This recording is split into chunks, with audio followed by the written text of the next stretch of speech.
La team, vous savez pourquoi vous n'avez jamais vu Marine Le Pen aux côtés de M. Ouattara ou en Côte d'Ivoire? Bah, parce que Ouattara est conscient que Marine Le Pen veut qu'il aille en prison. Alassane Ouattara sait que Marine Le Pen veut qu'il aille en prison pour les crimes contre l'humanité. Vous savez, hier, M. Emmanuel Macron a perdu les élections face à M. Bardella, candidat qui a seulement 28 ans. Ouais, 28 ans. Le candidat qui a porté tous ses confrères pour aller à la bataille contre M. Emmanuel Macron. Et le Rassemblement national en France a gagné. Et là, les vidéos ressortent. Vu que Emmanuel Macron a décidé de dissoudre directement l'Assemblée nationale et de parler de renvoyer directement les élections à la fin de ce mois, c'est-à-dire le 30 juin et le retour le 7 juillet, donnant donc la possibilité de faire les choses à nouveau, même si les Français, eux, ils veulent profiter pour ça, pour lancer un référendum demandant à M. Emmanuel Macron, vu qu'il est faible maintenant, de lâcher prise et de quitter les affaires. Mais nous revoyons donc les victoires de Mme Marine Le Pen qui disait que M. Alassane Draman Ouattara, avec ses compagnons de l'Occident, veulent toujours nous raconter la victoire et la justice des vainqueurs. Vous savez, on dit c'est les vainqueurs qui racontent l'histoire. Ceux qui ont été vaincus n'ont plus rien à dire, vu qu'ils sont vaincus, ils n'ont qu'à fermer leur bouche. Les vainqueurs racontent l'histoire et voilà dans quoi nous sommes. Pour Marine Le Pen, celui qui a occasionné tous les décès dont nous savons en Côte d'Ivoire, c'est Alassane Ouattara. Et si la justice était juste un peu juste, M. Ouattara, sa place ne se trouverait autre part qu'en prison. Et ceci est d'autant plus prouvé que le président Gbagbo est parti à ce pays, il est sorti innocent. Ça veut dire, alors à l'époque où elle disait ça, le président était encore en train de vivre son affaire au procès à la CPI. À l'époque où elle parlait comme ça, il était encore en jugement. Elle avait donc déjà dit, alors que le monsieur était à la CPI, elle disait déjà que cette affaire où c'est toujours les vainqueurs qui racontent l'histoire va se retourner contre eux. Mais est-ce que le procès du président Laurent Gbagbo n'a pas été le procès de trop? Est-ce que ce n'est pas ce qui a déclenché la colère des Africains? Est-ce que ce n'est pas ce qu'il faut dire que les Africains sont radicalisés? Radicalisés dans le fait qu'ils ne veulent plus traiter avec la France et surtout celle de Macron aujourd'hui, celle qui est incarnée par Macron. Vu qu'à son arrivée, la majorité des Africains l'ont soutenu en rêvant. En croyant que comme il était jeune, il comprendrait mieux la nouvelle génération et les aspirations des Africains, qui nous ramènerait plus dans quelque chose d'équité, d'égalité et de dignité. Mais lui, au contraire, il a souvent humilié, il a souvent manqué de respect, manqué de tact, insulté les dirigeants africains. Et même son peuple a subi de lui. La team, écoutons deux vidéos. La première est celle de quelques secondes où Macron décide de dissoudre l'Assemblée nationale. Oui, ça ne se passe pas qu'en Afrique. Et la deuxième où Mme Marine Le Pen dit clairement que Ouattara mérite d'aller en prison. Après avoir procédé aux consultations prévues à l'article 12 de notre Constitution, j'ai décidé de vous redonner le choix de notre avenir parlementaire par le vote. Je dissous donc ce soir l'Assemblée nationale. Je signerai dans quelques instants le décret de convocation des élections législatives qui se tiendront le 30 juin pour le premier tour et le 7 juillet pour le second. Cette décision est grave, lourde, mais c'est avant tout un acte de confiance. Confiance en vous, mes chers compatriotes, en la capacité du peuple français à faire le choix le plus juste pour lui-même et pour les générations futures. Confiance en notre démocratie. Que la parole soit donnée au peuple souverain, rien n'est plus républicain. J'ai vu qu'il y a quelques jours, M. Sarkozy, qui a contribué à mettre en place M. Ouattara, était présent à ses côtés pour son investiture. Or, Amnesty International considère que les armées de M. Ouattara se sont rendues coupables de crimes de guerre et de crimes contre l'humanité. Mais M. Ouattara n'est pas poursuivi par la justice internationale. Mais justement, le sera-t-il? C'est toute la question de savoir si nous ne sommes pas toujours dans la justice des vainqueurs et si les intérêts qui sont en jeu correspondent réellement à des intérêts de justice. Nous verrons donc si M. Ouattara doit répondre des crimes qui ont été incontestablement commis par son armée. Vous pensez qu'il doit être poursuivi? Oui, je pense qu'il doit être poursuivi, oui, bien sûr. Écoutez, ou alors, on considère qu'encore une fois, il y a des intérêts supérieurs qui font qu'il y a les gentils criminels de guerre et les méchants criminels de guerre, comme il y a les bons dictateurs et les méchants dictateurs. Ça dépend d'ailleurs du moment, parce que les gentils dictateurs, M. Ben Ali...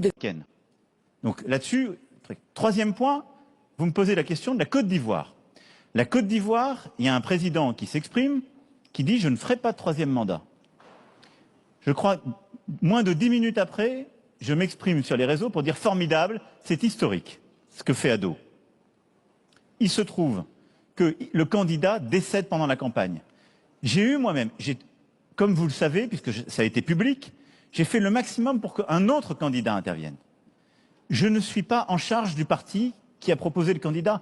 Et donc, il a été dans une circonstance un peu exceptionnelle que vous avez vécue de plus près que moi, mais entre guillemets, et je ne peux pas lui reprocher d'avoir perdu celui qui était un ami, qui était son Premier ministre et qui avait vocation à être le candidat à l'élection, mais il l'a remplacé, c'est lui qui a été réélu.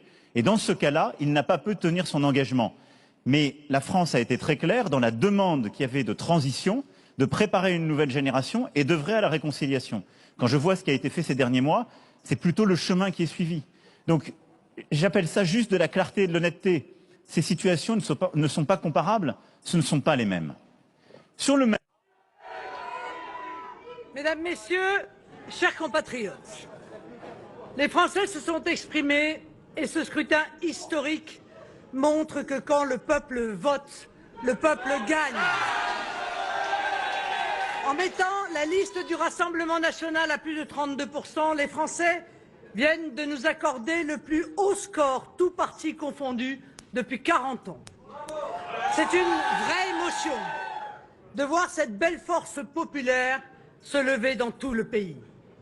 En premier lieu, qu'il me soit permis d'adresser mes plus chaleureuses félicitations à Jordan Bardella pour cette très belle campagne, pour ces mois à parcourir la France et à rencontrer nos compatriotes et pour avoir su résister à la stratégie du mensonge et de la calomnie qui nous a très souvent été opposée.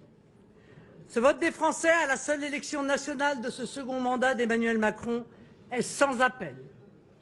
Le président de la République, répondant à l'appel de Jordan Bardella, vient d'annoncer la dissolution de l'Assemblée nationale et donc le retour aux urnes du peuple français dans quelques semaines. Je ne peux que saluer cette décision qui s'inscrit dans la logique des institutions de la Ve République. Nous y sommes prêts. Après les élections législatives de 2022, qui avaient permis de désigner le Rassemblement national comme le principal opposant parlementaire, ces élections européennes consacrent notre mouvement comme la grande force d'alternance pour la France. Nous sommes prêts à exercer le pouvoir si les Français nous font confiance lors de ces futures élections législatives. Nous sommes prêts à redresser le pays, prêts à défendre les intérêts des Français, prêts à mettre fin à cette immigration de masse, prêts à faire du pouvoir d'achat des Français une priorité, prêts à entamer la réindustrialisation du pays. En clair, nous sommes prêts à redresser le pays, prêts à faire revivre la France. Le message de ce soir, y compris celui de la dissolution, s'adresse aussi aux dirigeants bruxellois. Cette grande victoire des mouvements patriotes s'inscrit dans le sens de l'histoire, qui voit partout dans le monde le retour des nations, des protections, et parce que nous sommes un peuple et voulons le rester, des affections. Elle ferme cette parenthèse mondialiste douloureuse qui a tant fait souffrir les peuples dans le monde. Nous voyons poindre l'aurore d'un nouveau jour pour toutes les nations et les peuples d'Europe. Nous l'accueillons avec optimisme et responsabilité. J'y vois une preuve de lucidité, de courage et d'indépendance, ces qualités si françaises qui seront dans l'avenir si indispensables au redressement du pays. Comme le résultat de ce soir a contraint Emmanuel Macron à revenir aux urnes, j'appelle les Français à venir nous rejoindre pour former autour du Rassemblement national une majorité au service de la seule cause qui guide nos pas, la France.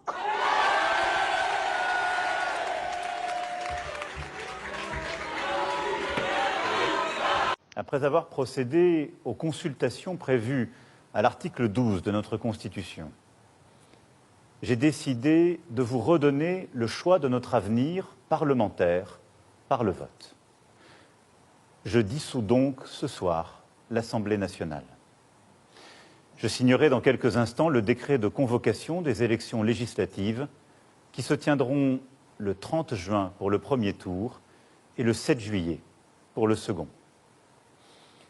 Cette décision est grave, lourde, mais c'est avant tout un acte de confiance. Confiance en vous, mes chers compatriotes, en la capacité du peuple français à faire le choix le plus juste pour lui-même et pour les générations futures. Confiance en notre démocratie. Que la parole soit donnée au peuple souverain, rien n'est plus républicain.